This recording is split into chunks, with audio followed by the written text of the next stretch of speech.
Salut Ludo. Salut Pauline.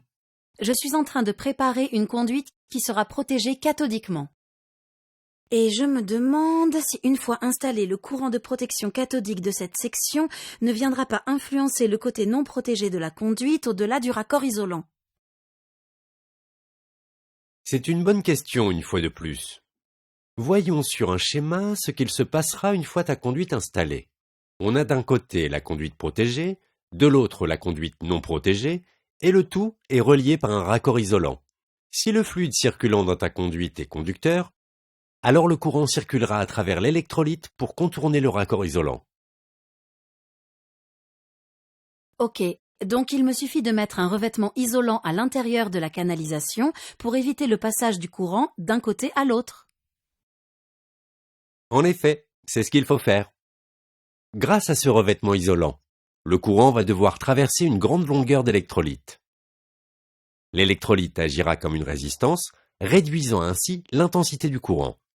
Mais attention, ce revêtement doit être posé du côté protégé cathodiquement uniquement. C'est très important. Le moindre petit défaut du revêtement permettra au courant de s'y engouffrer, ce qui représentera une densité de courant très importante. Du côté non protégé, ces courants seront anodiques et généreront une corrosion très rapide, ce qu'il faut à tout prix éviter. Par contre, si le défaut est du côté protégé, alors le courant sera cathodique, ce qui ne pose pas de problème. Voilà pourquoi il faut revêtir le côté protégé cathodiquement. Ok, merci pour le conseil Ludo. Je ferai attention en appliquant mon enduit. Par contre, je ne sais pas trop sur quelle longueur de canalisation je dois appliquer cet enduit. Tu peux m'aider ? Pour trouver la réponse à cette question, il faut faire deux hypothèses.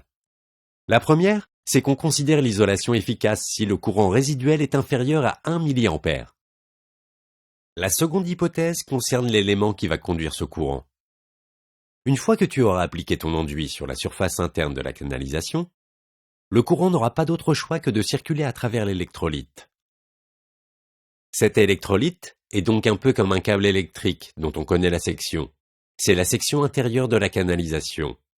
Et la longueur de câble, c'est justement la longueur de canalisation que tu t'apprêtes à revêtir d'isolant. Ok, la première hypothèse me permet de déduire facilement la résistance dont j'ai besoin. Avec 1 mA pour une tension de 500 mV, ça me donne une résistance de 500 ohms. Ensuite, je connais la formule qui permet de calculer la résistance d'un câble grâce à sa résistivité, sa longueur et sa section. R égale ρ fois L sur S.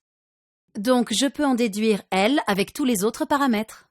Et avec une rapide application numérique, je trouve une longueur d'à peu près 1,50 m.